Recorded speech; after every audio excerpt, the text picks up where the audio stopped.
अपना हिसाब दो। धरती पर रहते तूने धर्म और भक्ति की साधना की थी?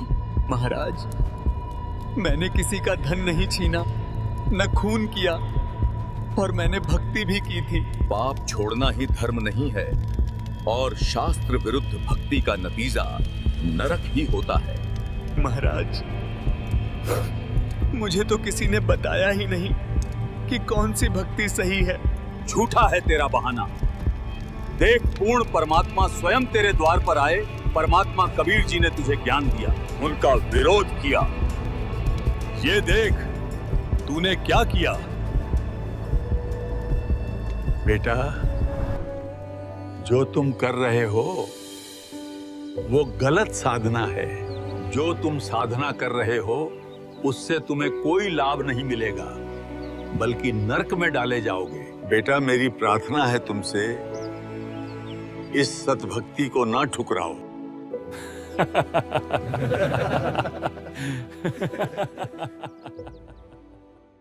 कबीर जी कोई साधारण मनुष्य नहीं, वे साक्षात पूर्ण परमात्मा है। जिसने उनका ज्ञान ठुकराया उसने स्वयं अपने लिए नरक का द्वार खोल लिया।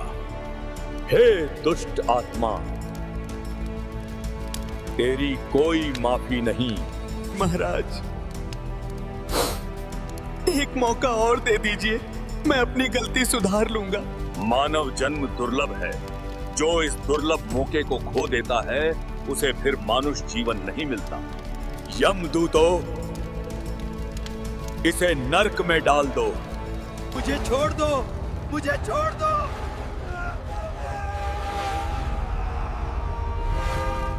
अगली आत्मा को लाया जाए।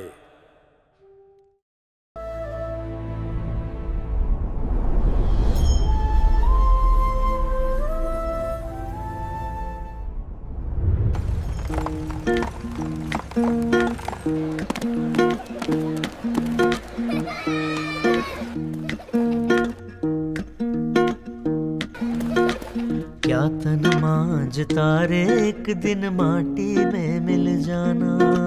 क्या तन मांझता रे एक दिन माटी में मिल जाना। पवन चले उड़ जाना रे पगले, समय चूक पछताना हे समय चूक पछताना। क्या तन मांझता रे एक दिन माटी में मिल जाना। क्या तन मांझता रे एक दिन माटी में मिल जाना।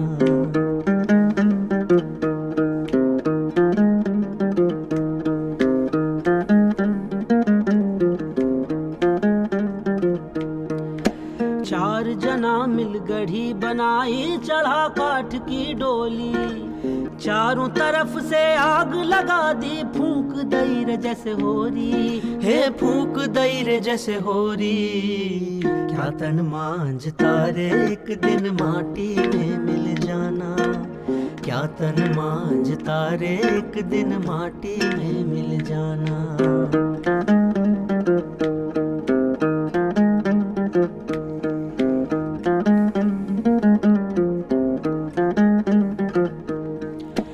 हाड़ जले जैसे बन की लकड़ियाँ, केस जले रे जैसे घासा।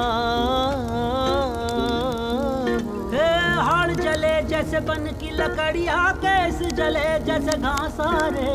कंचन जैसी काया जल गई, कोई ना आए पासा। हे कोई ना आए पासा। क्या तन मांझता रे एक दिन माटी में मिल जाना। क्या तन मांझता रे एक दिन माटी में मिल जाना।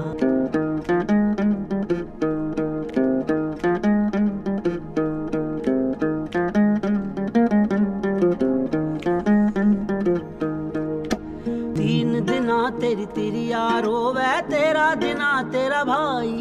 तीन दिना तेरी तिरिया रोवे, तेरा दिना तेरा भाई। जन्म जन्म तेरी माता रे रोवे, करके आस पराई। हे करके आस पराई। क्या तन मांझता रे एक दिन माटी में मिल जाना। क्या तन मांझता रे एक दिन माटी में मिल जाना।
आप सब जानते हो ये गुप्त सभा क्यों बुलाई गई है।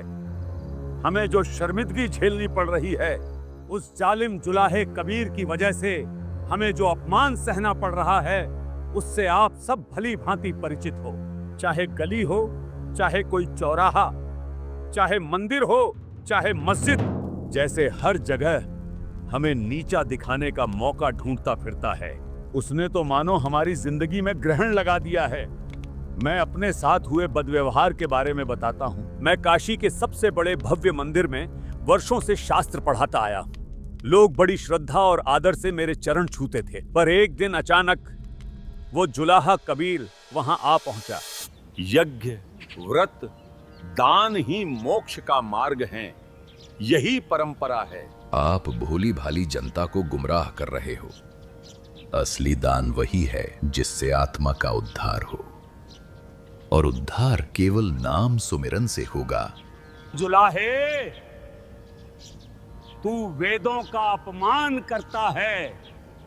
मैं वेदों का अपमान नहीं करता, मैं उनका सार कहता हूं। वेद भी यही कहते हैं कि मोक्ष नाम सुमिरन से है और परमात्मा साकार है, जिसका प्रमाण हमें ऋग्वेद मंडल 9 सूक्त 82 मंत्र 1 में मिलता है। हमें सिर्फ उसी परमात्मा की भक्ति करनी चाहिए। झूठ बोलता है ये, झूठ है ये। सोचो, मेरी इज्जत मेरे ही मंदिर में मिट्टी में मिला दी। लोग मुझे छोड़कर उसी जुलाहे की जय जयकार करने लगे। और सोचो भाइयों, मेरे साथ क्या हुआ।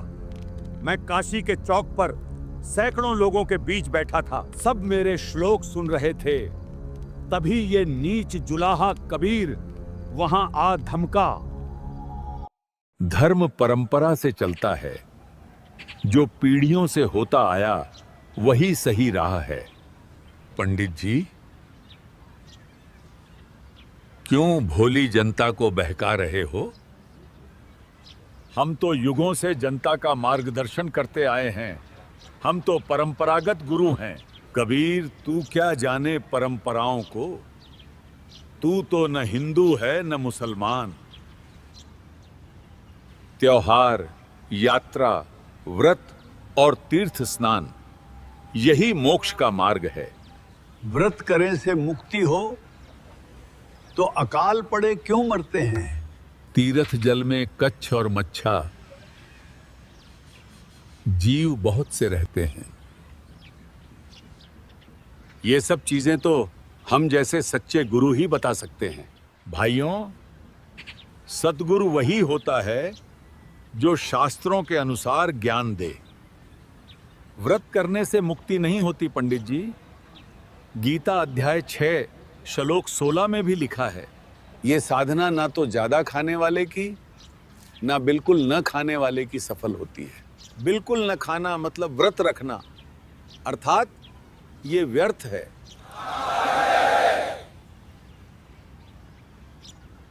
ये जुलाहा झूठ बोल रहा है। गीता में ऐसा कुछ नहीं लिखा है। ये जुलाहा मुझे चौक में नीचा दिखा गया। मेरी विद्या, मेरा मान सब मिट्टी में मिल गया। भाइयों, इस कबीर ने तो हमारा जीना हराम कर दिया है। हिंदू धर्म की जड़ें खोखली कर दी।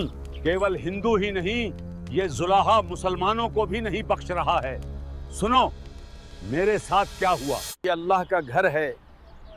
जो मक्का गया, हज अदा किया, अल्लाह के लिए कुर्बानी दी, वही नेक और परहेजगार माना जाएगा।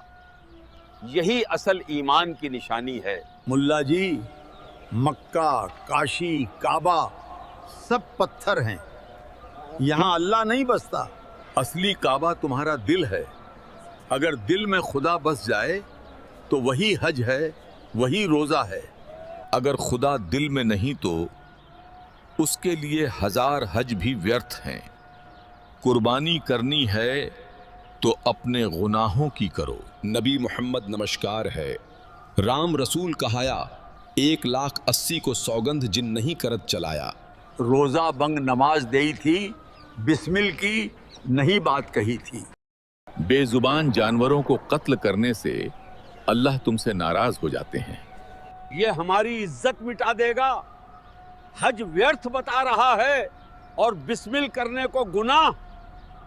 अल्लाह के पास जन्नत में जाने का यही रास्ता है। भाइयों, ये जुलाहा तुम्हें गुमराह कर रहा है। नहीं मौलवी जी, गुमराह तो आप कर रहे हो इन भोले भाले लोगों को। इसका इल्म किसी बाखबर से पूछ देखो, वही आपको संपूर्ण जानकारी देगा। बाखबर संत ही बताएगा कि वो अल्लाह कबीर कौन है, जिसने 6 दिन में सृष्टि की रचना की और अपने निजलोक में तख्त पर जा विराजा। कबीर जी को तो सच में कुरान का गहरा इल्म है।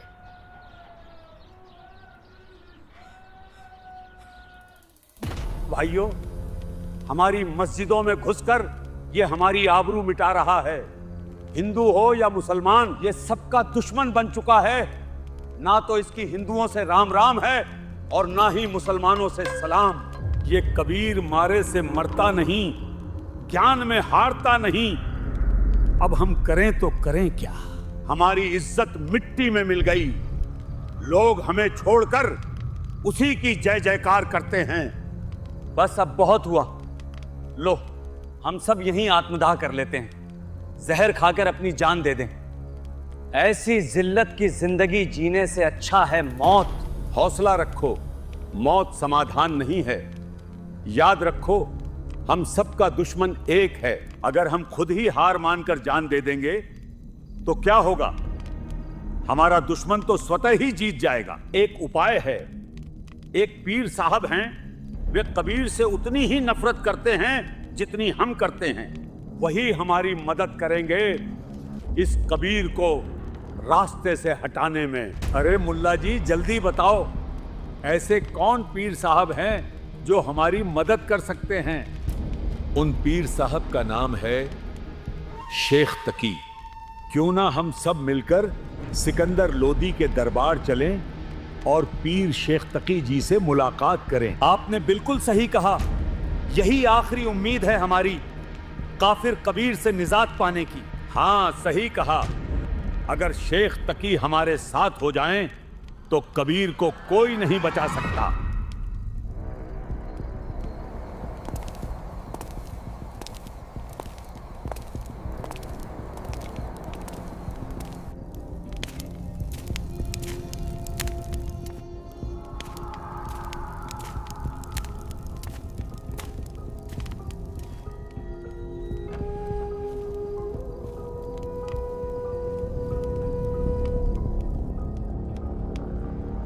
अरे धर्म के रखवालों, मेरे पास कैसे चले आए? सब खैरियत तो है? धर्म के रक्षक तो आप हैं पीर साहब। धर्म पर बहुत बड़ा संकट आन पड़ा है, इसलिए आपकी शरण में आए हैं पीर जी। कैसा संकट मौलवी जी? कुछ तो बयान करो। पीर जी, वही जालिम कबीर, उसके आतंक से हम सब परेशान हो गए हैं। हिंदू हो या मुसलमान, किसी को भी उसने नहीं छोड़ा। उसकी बातों से लोग मस्जिदें छोड़ रहे हैं। वो तो कहता है हज और रोजा हराम हैं। अब बताइए, इस नीच जुलाहे कबीर को और कितनी देर बर्दाश्त किया जाए? अच्छा, वो जालिम जुलाहा। भाई जालिम जुल्हे जारत लाई, ऐसा नाद बजाया है। जालिम जुल्हे जारत लाई, भाई काजी पंडित पकड़े पछाड़े, तिनको जवाब नहीं आया है। जालिम जुल्हे जारत लाई, ऐसा नाद बजाया है। जालिम जुल्हे जारत लाई, ऐसा नाद बजाया है। जालिम जुल्हे जारत लाई, 63 दर्शन सब खारिज कीने, दोनों दीन चताया है। जालिम जुल्हे जारत लाई, ऐसा नाद बजाया है। जालिम जुल्हे जारत लाई, ऐसा नाद बजाया है। जालिम जुल्हे जारत लाई। तुम सब सोचते हो मैं कबीर को नहीं जानता? मैंने इसे खत्म करने के लिए बेशुमार कोशिशें की हैं, मगर ये मरे से मरता ही नहीं। ये कोई आम इंसान नहीं, बहुत बड़ा जादूगर है। मैंने इसको गरम तेल के कढ़ाई में डलवाया,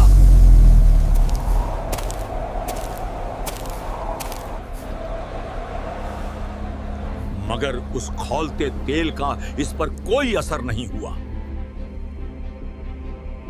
मैंने खूनी हाथी से इसे कुचलवाना चाहा। छोड़ दो खूनी हाथी को, कुचल दो इसे।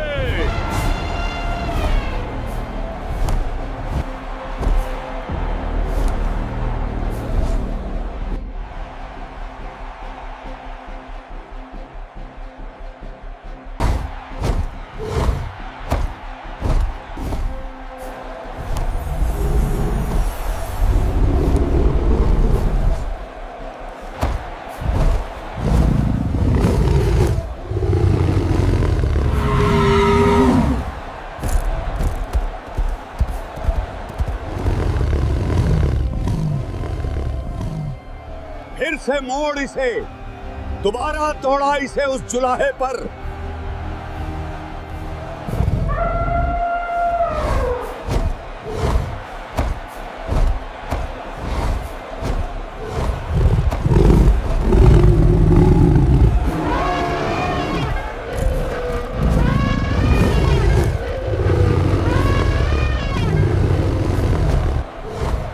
महावत, दौड़ा दे इस जुलाहे पर, वरना तेरी गर्दन कटवा दूंगा।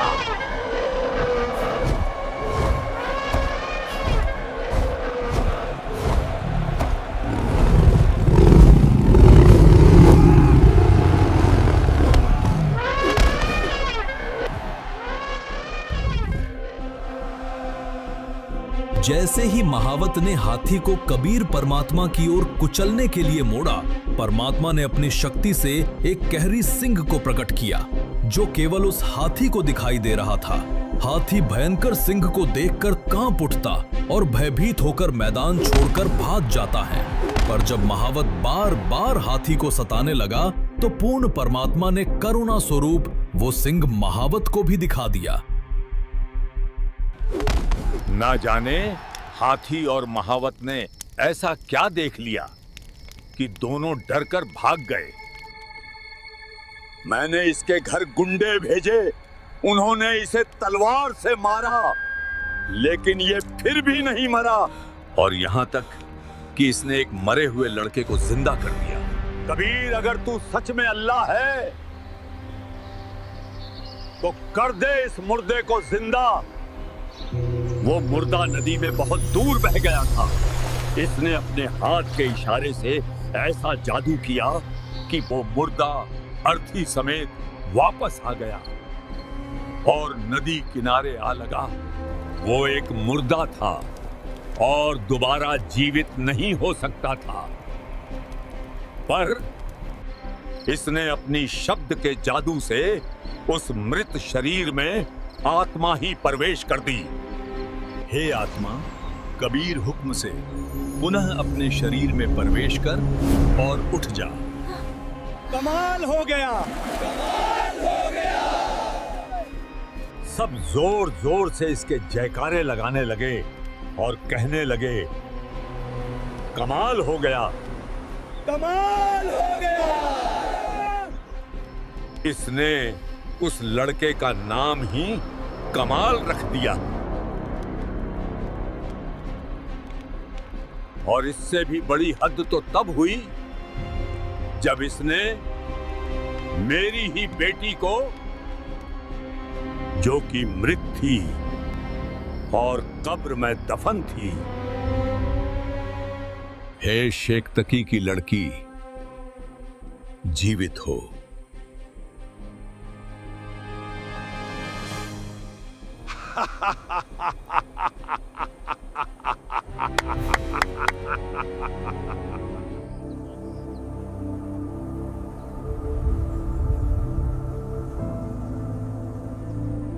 हे शेख तकी की लड़की, जीवित हो जा।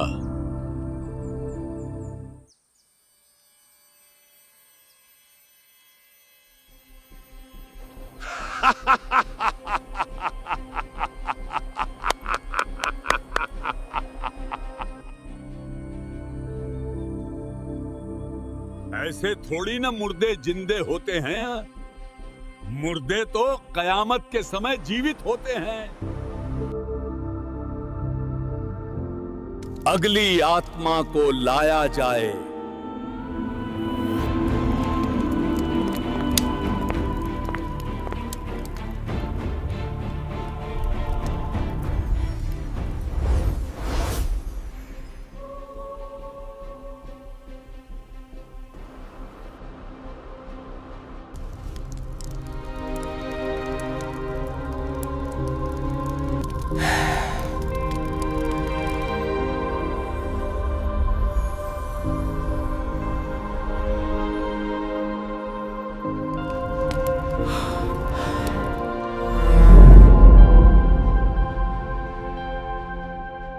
कमाली अपने पूर्व जन्म में राबिया थी, वही राबिया जिसने पूर्ण परमात्मा कबीर जी की शरण ग्रहण की थी। पर समाज की देखा देखी में उसने वो सच्ची भक्ति केवल 4 वर्ष निभाई और फिर सत भक्ति त्याग कर समाज में प्रचलित साधनाओं में लौट गई। उस सत भक्ति के कारण राबिया वाली आत्मा को लगातार 3 मनुष्य जन्म और मिले। राबिया के बाद वो बांसुरी नामक प्रसिद्ध गायिका बनी, फिर एक गणिका के रूप में जन्मी और अंततः तीसरे जन्म में उसने शेख थकी के घर बेटी रूप में जन्म लिया। जब कमाली का जीवन काल पूर्ण हुआ और उसका लेखा जोखा धर्मराज के दरबार में किया जा रहा था, तभी पूर्ण परमात्मा कबीर साहब वहां प्रकट हुए और अपने शरणागत को धर्मराज के बंधन से मुक्त करा ले गए। हे आत्मा, तू जहां कहीं भी है, कबीर हुक्म से पुनः इस शव में प्रवेश कर और जीवित हो जा। उसे भी जीवित कर दिया। सब लोगों ने जोर से कहा, कमाल हो गया, कमाल हो गया। कमाल हो गया। सभी जोर जोर से इस जुलाहे के जयकारे लगाने लगे। जीवित होते ही मेरी ही बेटी ने मुझे बाप मानने से इनकार कर दिया और इस जुलाहे को ही अल्लाह बताने लगी, इस ही को अपना असली पिता बताने लगी। इस जुलाहे ने उसका नाम रखा कमाली। ये मुर्दों तक को जीवित करने की शक्ति रखता है, रूहानी शक्तियों में इसका कोई मेल नहीं, ये हराया नहीं जा सकता। अब हम क्या करेंगे? कोई तो समाधान हो। मैंने देख लिया, ये मारे से मरता नहीं। तलवार, तेल, हाथी, कुआं, इस पर कुछ असर नहीं करता। मगर इस बार मेरे पास ऐसा मंसूबा है कि ये जालिम जुलाहा बदनाम होकर खुद ही भाग जाएगा। बदनामी से ही इसका काम तमाम होगा। मौत से ये बच जाता है, मगर इस बार इसे इसकी इज्जत से मारेंगे। मेरा मंसूबा सुनो।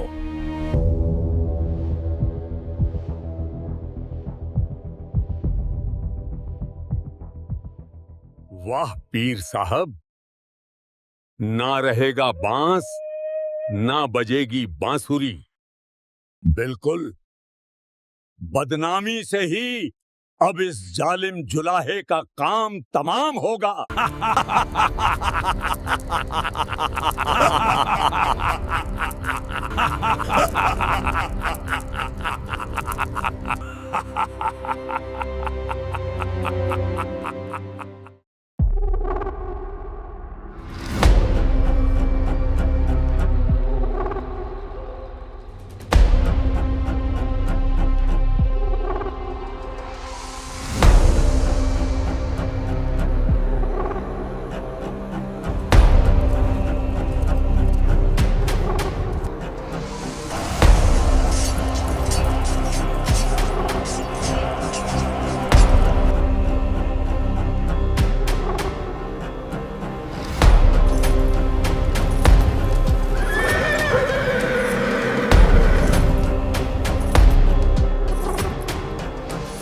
सबको पता है आपको किस काम के लिए इकट्ठा किया गया है।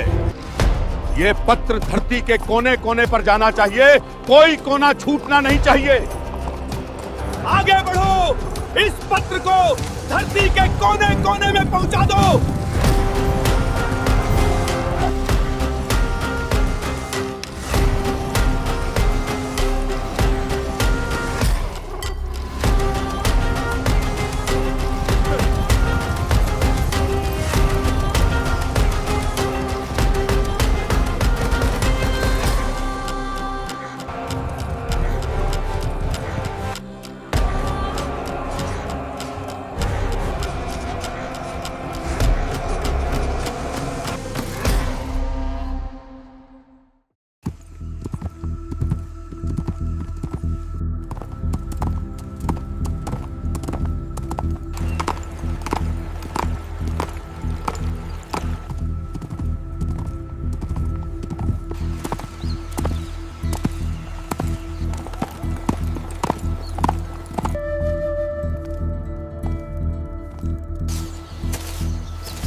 कबीर सेठ पुत्र नूर अली अंसारी जुलाहों वाली कॉलोनी काशी शहर में 3 दिन का धर्म भोजन भंडारा कर रहे हैं।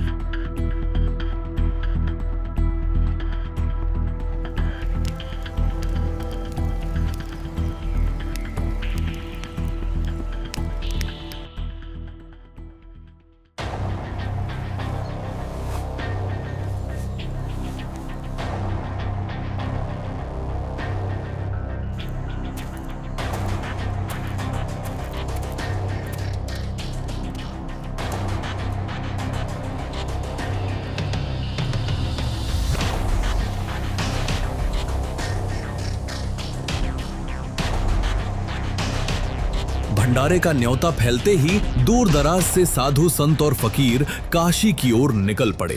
लाखों की भीड़ उमड़ने लगी और उधर कबीर साहब अपनी छोटी सी कुटिया में मानो सब कुछ देख रहे थे और मंद मंद मुस्कुरा रहे थे। हे गुरुदेव, आप थक गए होंगे, कृपया अब थोड़ी देर विश्राम कर लीजिए। रविदास जी बचपन से ही भक्ति में विशेष लगन रखते थे। जब वे कबीर साहब के संपर्क में आए तो सच्ची साधना करने लगे और समाज में फैले पाखंड का घोर विरोध करने लगे। वे कबीर साहब की वास्तविकता से भली भांति परिचित थे कि कबीर जी ही पूर्ण परमात्मा हैं।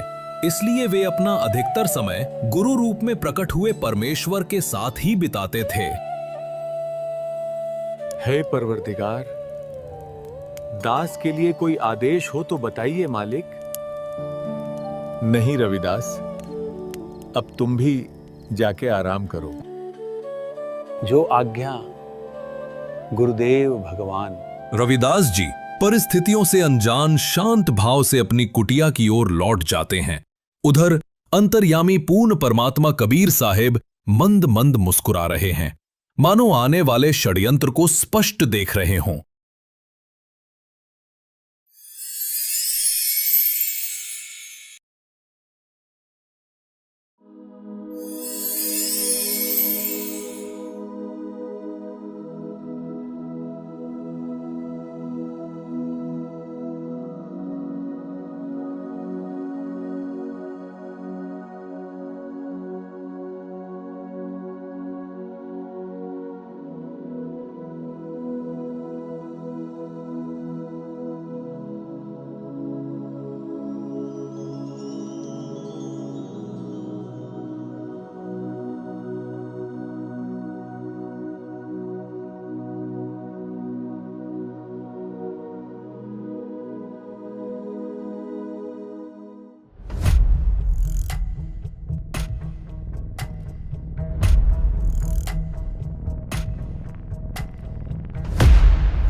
अरे देखो, इतने सारे साधुजन एक साथ, जरूर कोई बड़ा आयोजन है।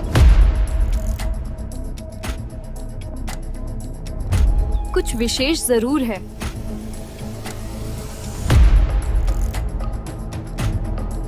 ये सब साधुजन कहाँ जा रहे होंगे?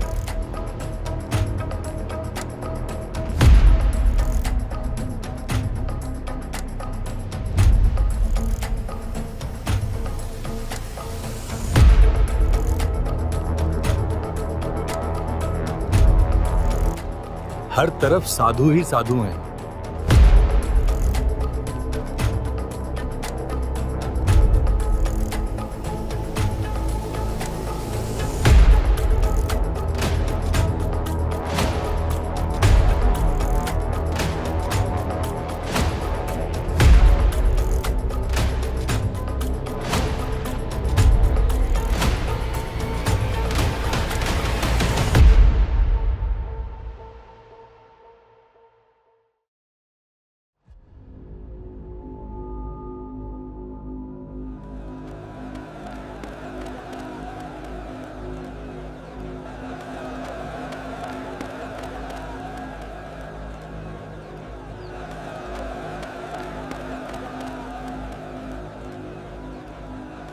भाइयों, आज काशी में ऐसा क्या खास है कि इतनी भीड़ उमड़ आई है?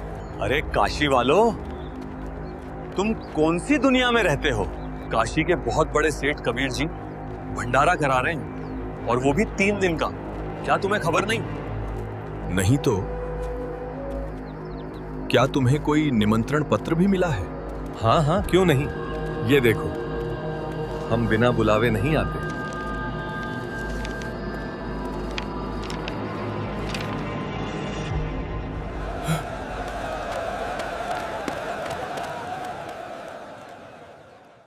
जब रविदास जी को यह ज्ञात हुआ कि किसी ने झूठे निमंत्रण पत्र बांट दिए हैं, कबीर परमात्मा के नाम पर एक नया षड्यंत्र रच दिया गया है, वो बेचैनी से भर गए। आंखों में चिंता और मन में पीड़ा लेकर वे सीधा अपने सद्गुरु पूर्ण परमात्मा कबीर साहिब जी की कुटिया की ओर दौड़ पड़ते हैं। कुटिया में पहुंचते ही रविदास जी कबीर परमात्मा को सारी बात से अवगत कराते हैं। रविदास जी, क्या बात है? आज बहुत उदास लग रहे हो। हे गुरुदेव, आप सबका भला चाहते हो और ये लोग आपका बुरा ही सोचते हैं। ऐसा क्या हुआ रविदास जी? थोड़ा स्पष्ट बताओ। हे गुरुदेव, संकट आ गया है। किसी मूर्ख ने आपके नाम से झूठी चिट्ठी बांट दी है। पर ऐसा क्या लिखा है उस चिट्ठी में रविदास?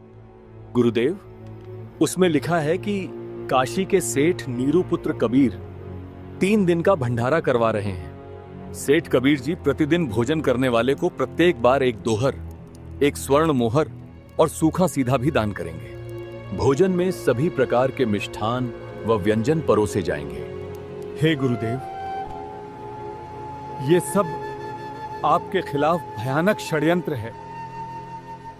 रविदास, मैं इन सबका भला चाहता हूं, पर ये मुझे अपना दुश्मन मानते हैं। मैं इन्हें इस काल लोक से मुक्ति देना चाहता हूं, और ये मुझे ही मारने दौड़ते हैं। रोज रोज के इन षड्यंत्रों से मैं अब थक चुका हूं। रविदास, दरवाजा बंद कर दो और अंदर से साकली लगा दो। चाहे कोई कितना भी दरवाजा पीटे, खोलना मत। वे अपने आप थक हार कर वापस लौट जाएंगे। आज रात्रि होते ही मैं अपने वृद्ध माता पिता को लेकर इस नगर को छोड़ दूंगा, जिसकी हमने शरण ली है। रविदास, अब हमारी रक्षा भी वही करेगा इस भारी संकट से। जो सबका मालिक है, उसी को याद करो रविदास।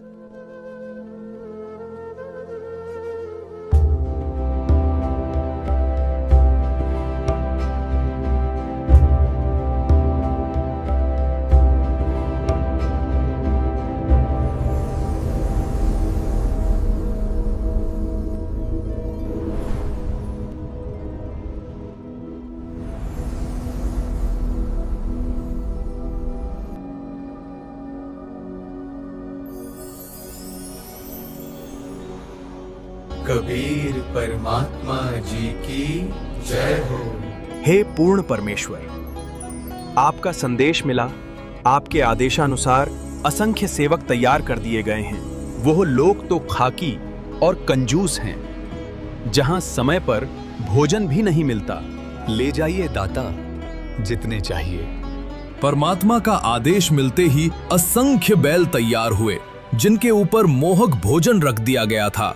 कबीर परमेश्वर ने उन असंख्य बैलों में से केवल 9 लाख ही अपने साथ लिए।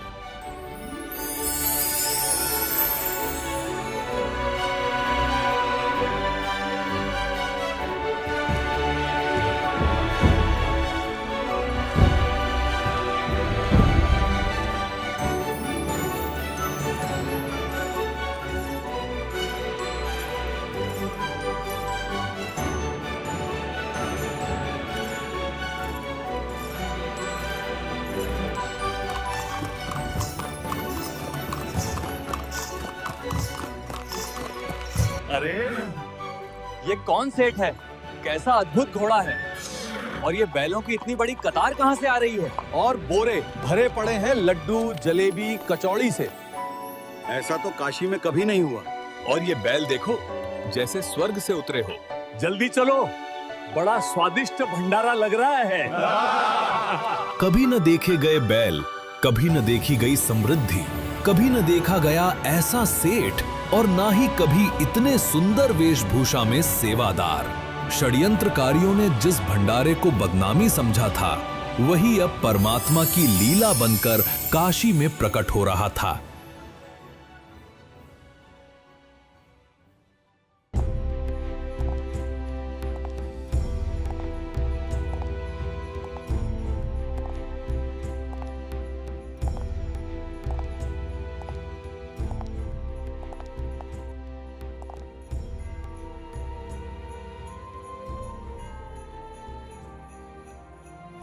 सिकंदर लोदी, जिसकी सत्ता लगभग पूरे भारतवर्ष पर थी, उसके शासनकाल में पाकिस्तान, बलूचिस्तान, ईरान, इराक तक उसकी पहुंच मानी जाती थी।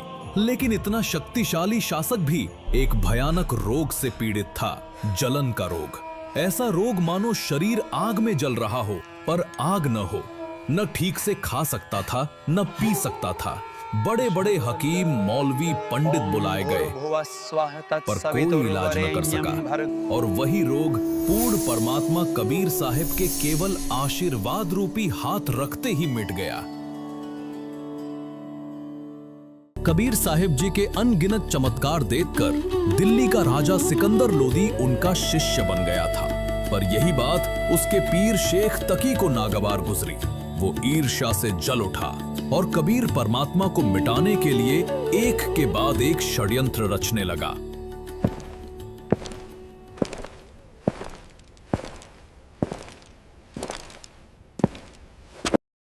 आइए पीर जी, कैसे आना हुआ? महाराज, क्या आपको मालूम नहीं, आपके गुरुदेव काशी में बहुत बड़ा भंडारा कर रहे हैं। आपके नाम भी चिट्ठी आई है। क्या आप वहां नहीं जाएंगे महाराज? क्यों नहीं? मेरे गुरुदेव भंडारा करें और मैं न जाऊं, ये कैसे हो सकता है?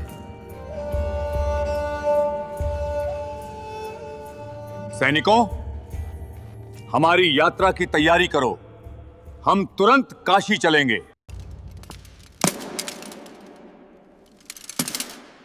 राजा सिकंदर लोदी अपने हाथियों और सेना के साथ काशी की ओर रवाना हुआ और शेख तकी, षड्यंत्र का सूत्रधार, उसके पीछे पीछे चला।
ये लीजिए गर्मा गर्म जलेबी। कबीर सेठ की कबीर सेठ की ऐसा भंडारा करने वाला कौन है? हम उसके दर्शन किए बिना नहीं जाएंगे। सचमुच जैसा पत्र में लिखा था वैसा ही मिल रहा है, सोने की मोहर और दोहर तक। ऐसा भंडारा तो आज तक धरती पर कहीं नहीं हुआ।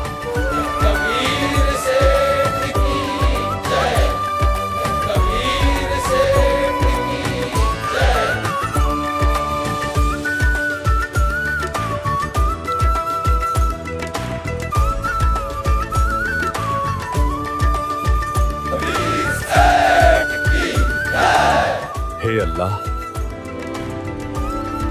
ये कैसा मनमोहक भंडारा है।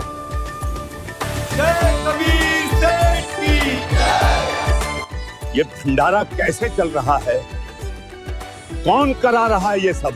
अरे सचमुच जैसा पत्र में लिखा था वैसा ही मिल रहा है, सोने की मोहर और दोहर तक। ऐसा भंडारा तो आज तक धरती पर कहीं नहीं हुआ। ये क्या हो गया? वो गरीब जुलाहा जिसे 2 वक्त की रोटी नसीब नहीं होती, वो इतना बड़ा भंडारा कैसे करा सकता है?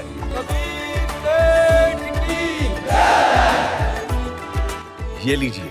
अरे सचमुच जैसा पत्र में लिखा था वैसा ही मिल रहा है, सोने की मोहर और दोहर तक। आया है बंजारा के सो आया है, काशी आया माल अपारा के सो आया है। आया है बंजारा के सो आया है। 9 लाख बोडी बड़ी विशंबर, 9 लाख बोडी बड़ी विशंबर, दिया कबीर भंडारा के सो आया है। आया है बंजारा के सो आया है। धरती ऊपर तंबू ताने, धरती ऊपर तंबू ताने, चौपड़ के बजारा के सो आया है। आया है बंजारा के सो आया है। कौन देश से बालद आई, कौन देश से बालद आई, ना कहीं बंजाने वाला के सो आया है। आया है बंजारा के सो आया है।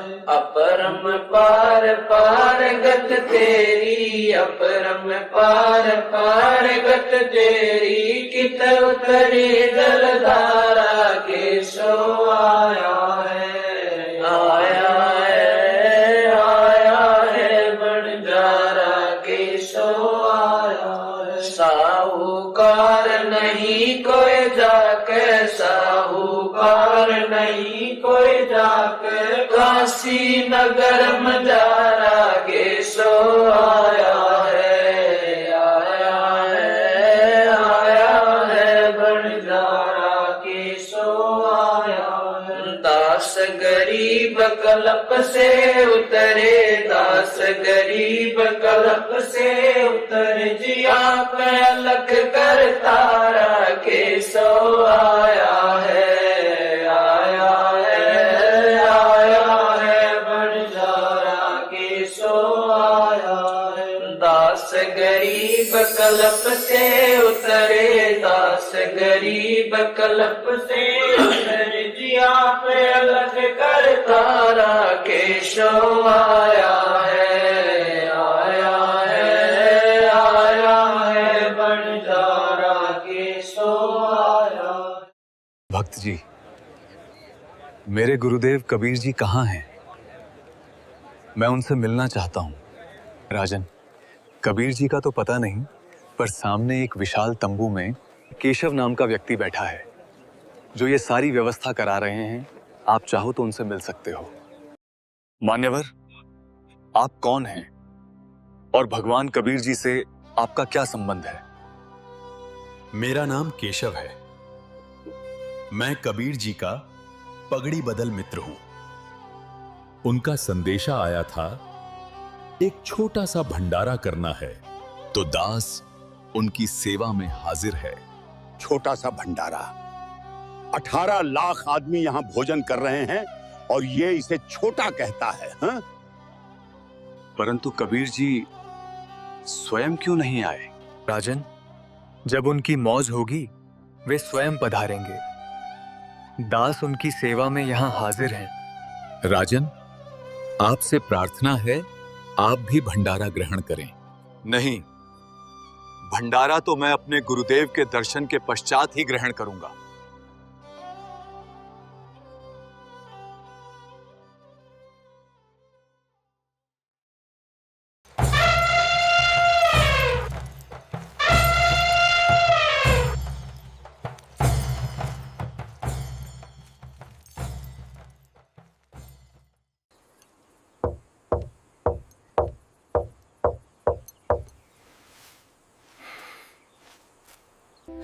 हे गुरुदेव, लगता है ये लोग आपको ढूंढते ढूंढते यहां तक भी आ पहुंचे।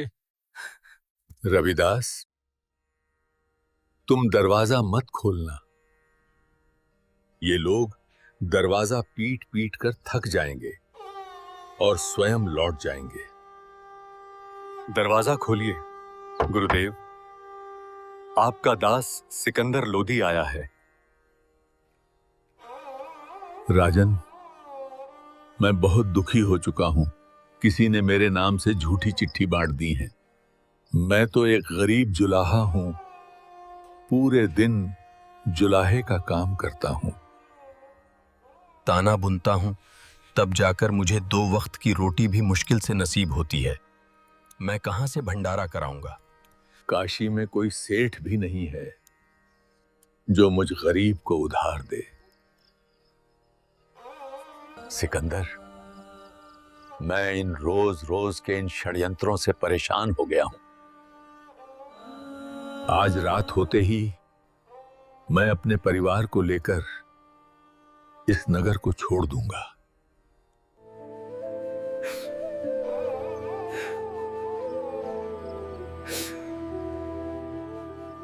हे अल्लाह, आप अपने इस दास को भ्रमित नहीं कर सकते। दास जान चुका है कि आप कौन हैं। बाहर आपकी मनमोहक लीला चल रही है। 18 लाख लोग भोजन कर रहे हैं, आपकी जय जयकार कर रहे हैं। दास आपके दर्शन करना चाहता है, दरवाजा खोलिए। परवरदिगार। रविदास, खोल दो दरवाजा।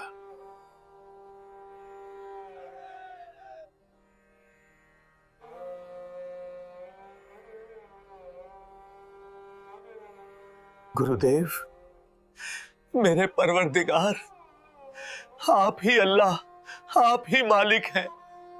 हे परवरदिगार, मुझ दास के साथ भंडारे में चलिए। सब आपका इंतजार कर रहे हैं, आपके दर्शनों के लिए ललायत हैं मेरे मालिक।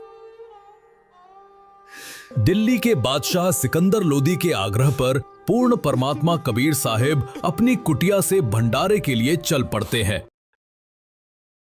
जैसे ही कबीर परमात्मा अपनी कुटिया से प्रस्थान करते हैं, आकाश से एक सुंदर मुकुट उतरता है जो उनके शीश पर स्वयं आविराजता है। उसी क्षण आकाश से फूलों की वर्षा होने लगती है।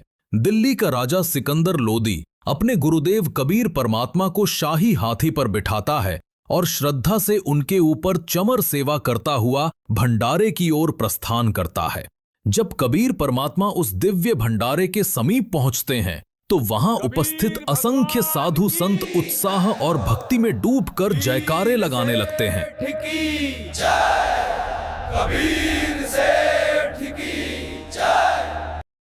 भगवान कबीर जी भंडारे में पधार चुके हैं। परमात्मा जी से अर्ज करो कि कुछ समय अपने दास केशव के पास भी बैठें। जो आज्ञा भगवान। वहीं भंडारे के मुख्य तंबू में विराजमान कबीर परमात्मा के ही दूसरे स्वरूप केशव जी को यह दिव्य समाचार मिलता है। केशव जी तुरंत एक सेवक को भेजकर परमात्मा से तंबू में पधारने का आग्रह कराते हैं। जैसे ही कबीर परमात्मा तंबू में प्रवेश करते हैं, आकाश से एक अद्भुत स्वर्णमय सिंहासन उतरता है।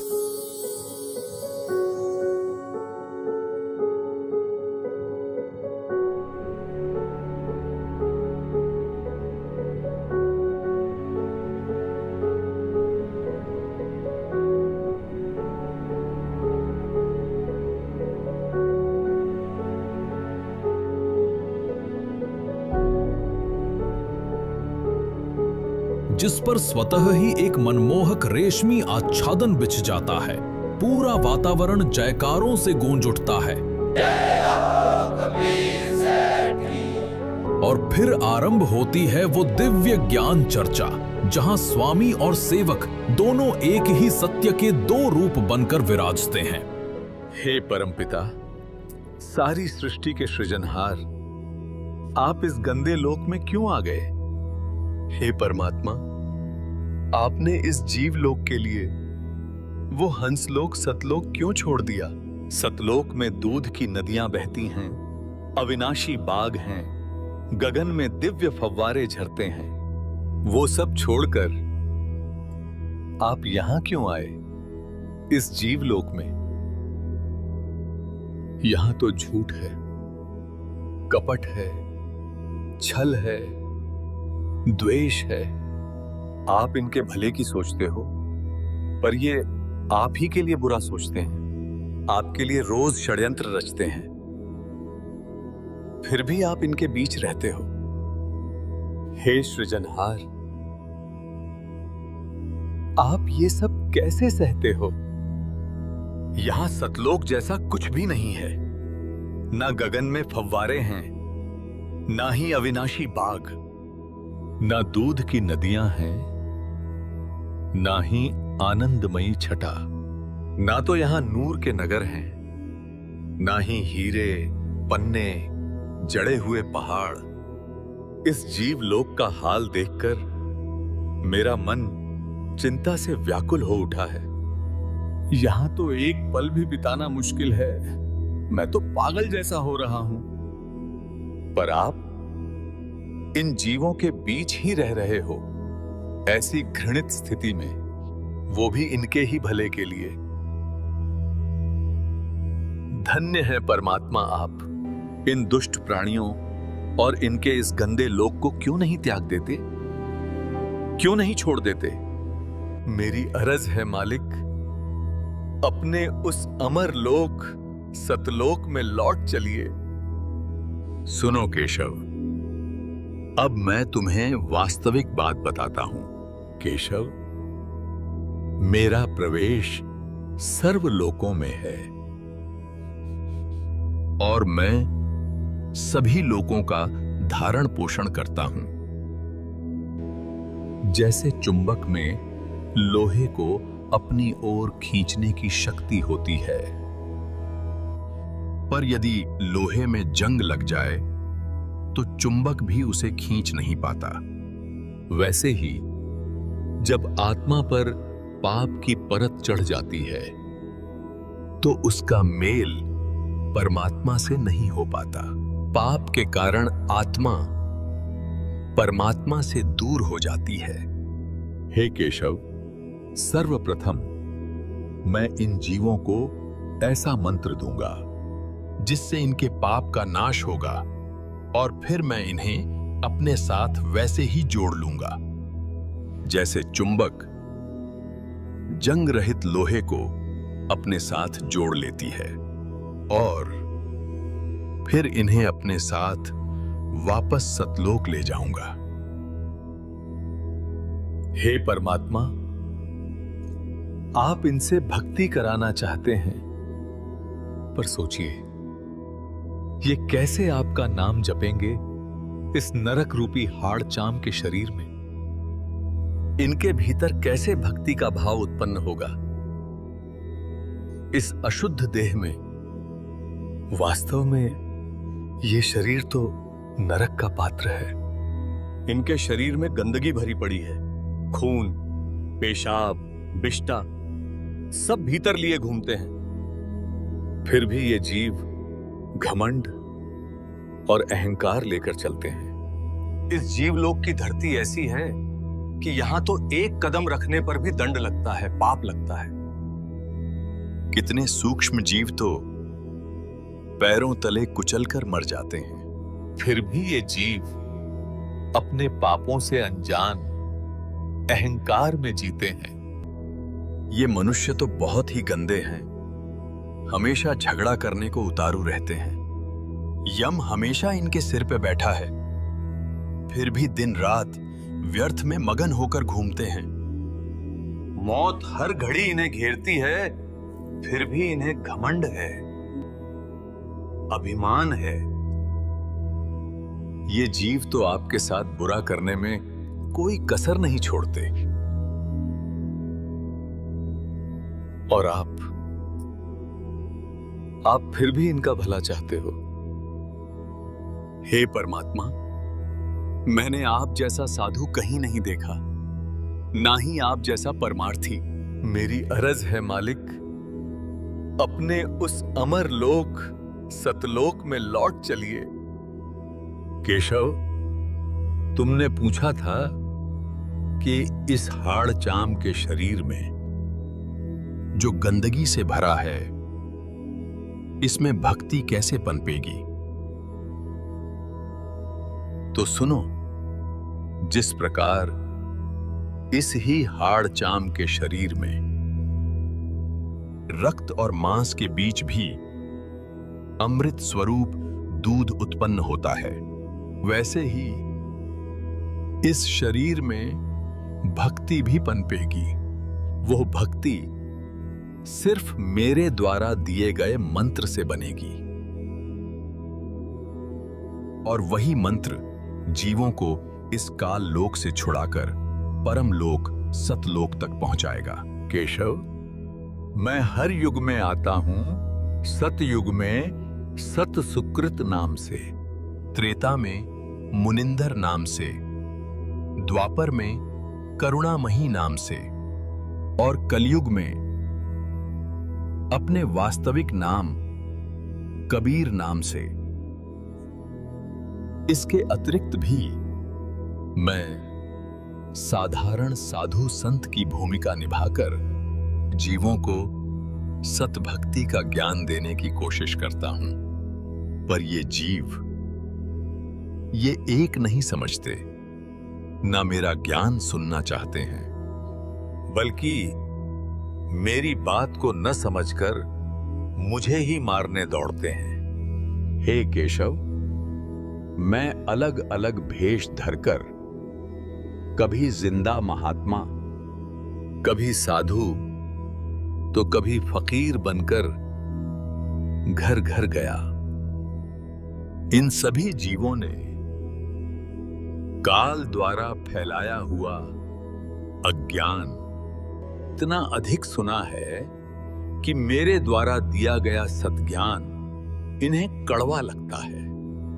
जैसे जैसे जीव इस सद्ज्ञान को समझने और स्वीकारने लगता है,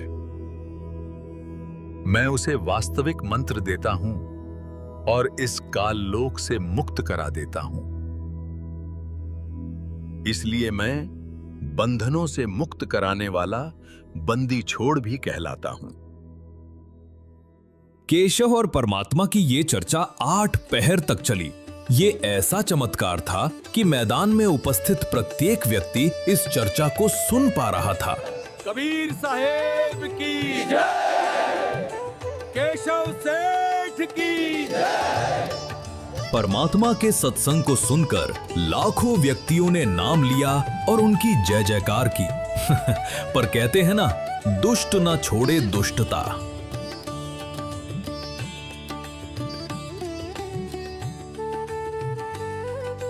राजन, चलो चलो, ये कौन सा भंडारा है?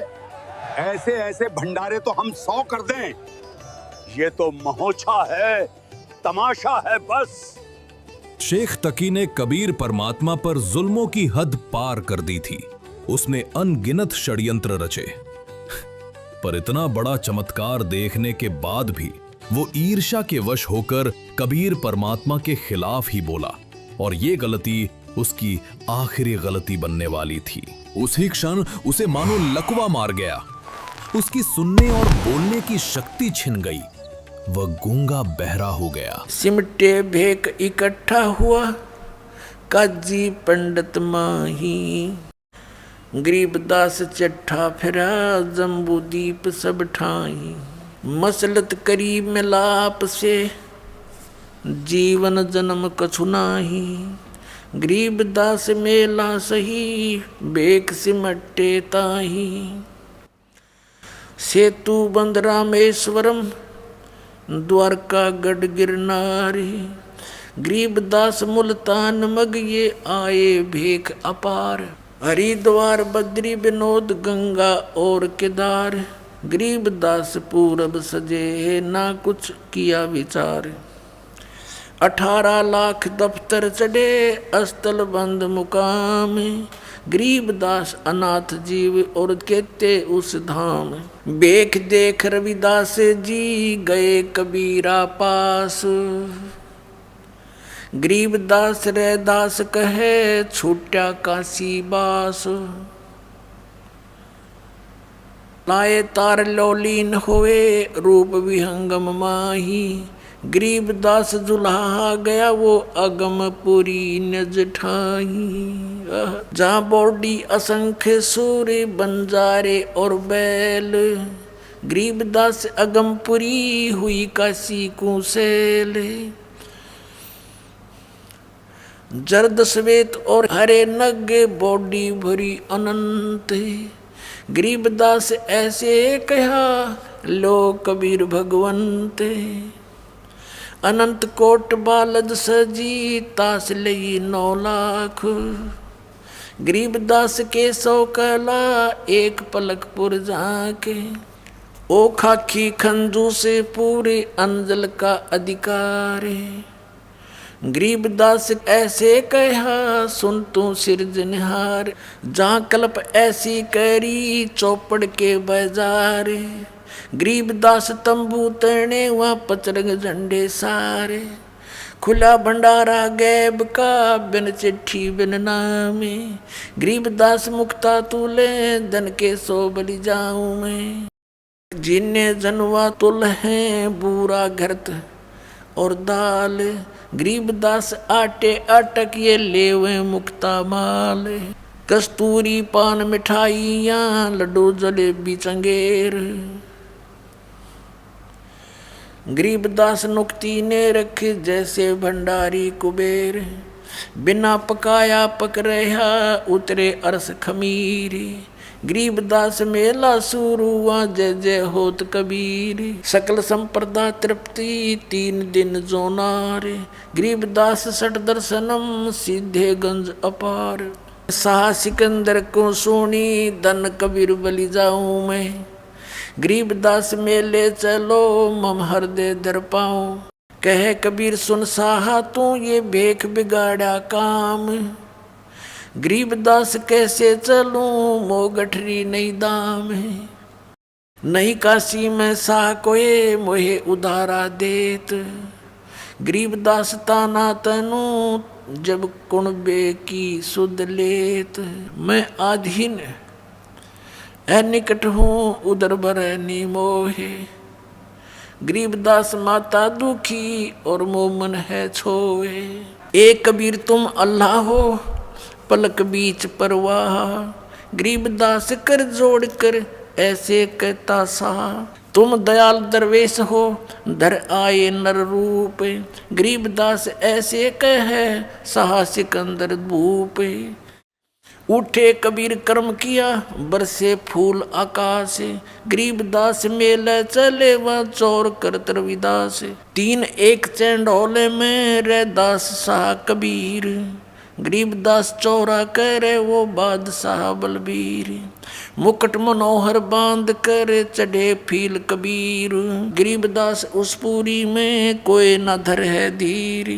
के सो चले कबीर पर कबीर कष्ट क्यों कीन, गरीबदास हाथी चढ़े ये मेला देखन 3। चौपड़ के बाजार फिर आए के सो पास, गरीबदास कुर्बान गति अब क्या क्या कहूँ बिलास। पाट पटंबर बिछ गए वहाँ ऊपर हीरे लाल, गरीबदास साहब धड़ी बोला ये मुक्ता माल। केसो और कबीर का तंबू माहे मिलाप, गरीबदास 8 पैर लगे गोष्ठी निजगर गाप। केसो कह कबीर से ये पूछे बाता बीने, गरीबदास क्यों उतरे ऐसे मुल्क मलीने।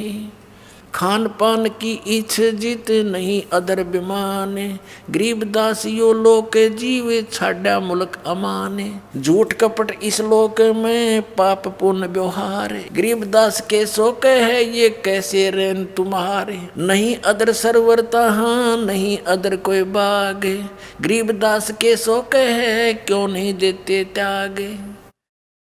नहीं फुहारे गगन में नहीं मानसी गंग, गरीबदास जग देखे कर हमरा चित मन भंग। नहीं नगर है नूर के नहीं बगर तिस हीर, गरीबदास के सो कहे तुम क्यों कर रहो कबीर। धन कबीर कुर्बाने जा ऐसी रेन तुम्हारे, गरीबदास के सो कहे इसने छोड़ गीत संसार। धन कबीर कुर्बाने जा तेरे पल पल चरण जुहारे, गरीबदास तय क्यों तजे वो सुंदर फल आहार। सतलोक के या पौमी है छार की या मुर्द परोसी पिंड, गरीबदास के सो कहे या चरण धरे सिर डंडे। नरक भरे तिस उदर में ये रुद्र बरी सब दे, गरीबदास के सो कहे या मुनसो मुख खे। राम नाम कैसे फूरे ये नरक नगीन शरीर, गरीबदास के सो कहे विलंबे कहाँ कबीर। हाड चाम के नाक हैं ये हाड चाम का मुख, गरीबदास के सो कहे तज कबीर यो रुख। राम नाम कैसे फूरे ये नरक नगीन शरीर, गरीबदास के सो कहे विलंबे कहाँ कबीर। जुन्नी संकट में पड़े फिर जुन्नी से संग, गरीबदास के सो कहे भाव भक्ति सब भंगे। 100 योजन पर लगत है या दुनिया की गंदे, गरीबदास के सो कहे ये हाड चाम का फंद। सुन कबीर सुर भेद हूँ केसो कस करंत, गरीबदास गंदे मनुष्य ये झगड़ा आन करंते। बिष्टा जिनके उदर में ये मगन फिरे दिन रात, गरीबदास के सो कहे जिन सिर जम की घात।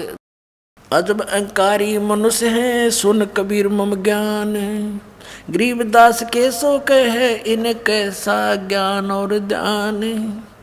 सुन कबीर मन भावने तुम्हारी बात अगाध, गरीबदास के सो कहे तुमसे तुम ही साध। सुन के सो अब बंद ना कहे कबीर संदेश, गरीबदास सर्वलोक में है हमरा प्रवेश। हम अमान अवगत पूरे से चुंबक जो चमकार, गरीबदास लोहा फेरे हमरे अदर आधार। हाड चाम की देह में दूध रतन सरबंत, गरीबदास घट पेंडे में ऐसे है भगवंत। थन दूधी को पाड़ के जय कोई देखे दूध, गरीबदास उस घट पेंड में हाड चाम और गूदी। योग सत्तर हमें ज्ञान दिया जीवन समझा एक, गरीबदास घर घर फिरे ये दरे कबीरा बेख। 70 युग सेवन किए किने न बूझी बात, गरीबदास मैं समझावत हूँ ये मोहे लगावे लात। स्वर्ग मृत्यु पाताल में हम बैठे कई बार, गरीबदास धर घर घर से जा मार मार के मारे। कल्प कोट युग बीतिया हम आए तिस बेर, गरीबदास के सो सुनो देन भक्ति की टेर। हमारी जात अपूरे भी पूर्व रेन हमारे, गरीबदास कैसे जुड़े इस पश्चिम के कातारे। हम हैं पूर्व ठेठ के ये उत्तरे अवगट घाट, गरीबदास जीव दक्षिण के यो ना मिलती साठ। अनंत कोट बाजी जहाँ रचे सकल ब्रह्मंडी, गरीबदास मैं क्या करूं यो काल कर जीव खंडी। तो कहते हैं कोई कहे जग जोनार करी, कोई कहे महोछा, बड़े बड़ाई करा कर यो गाड़ी काटे ओछा। 3 दिन का भंडारा पूर्ण हुआ। जिस झूठी चिट्ठी से षड्यंत्र रचा गया था उसी को पूर्ण परमात्मा कबीर साहब ने सत्य कर दिखाया। जैसा उसमें लिखा था वैसा ही हुआ। प्रत्येक साधु संत को मोहक भोजन मिला। हर थाल में स्वादिष्ट व्यंजन परोसे गए और भोजन के साथ सबको मिला एक दोहर, एक अशर्फी और सूखा सीधा। सभी जन तृप्त हुए, संतोष और आनंद से भर गए। कबीर भगवान की। ये था वो दिव्य क्षण जब बदनामी की चाल परमात्मा की लीला बन गई। कहते हैं केवल पूर्ण परमात्मा ही असंभव को संभव बना सकता है। जो कभी घट नहीं सकता उसे घटा देता है। काशी के इस भंडारे में भी ऐसा ही चमत्कार हुआ। जो होना असंभव था उसे पूर्ण परमात्मा कबीर साहब ने कर दिखाया। इतना मनमोहक और दिव्य भंडारा कि उसने इतिहास रच दिया। एक ऐसी घटना जिसे सदियों तक श्रद्धा से याद किया जाएगा। भंडारा पूर्ण होते ही सभी सेवक आत्माएं अपने शेष सामान को फिर से बैलों पर लादने लगीं और थोड़ी ही देर में वे सभी सेवक और असंख्य बैल गंगा नदी के किनारे जाकर खड़े हो गए। गंगा में पानी ज्यादा है, अभी जाना सही नहीं रहेगा केशव जी। बिल्कुल सही बात है, अभी जाना सही नहीं रहेगा सेठ जी। जाइए जाइए केशव जी, आपके बंजारे दूर ना निकल जाएं।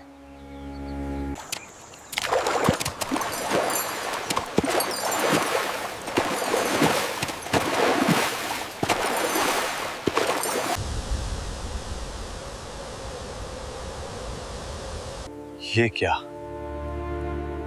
कहां गए बंजारे, कहां गए बैल? राजन, जहां से आए थे वहीं चले गए।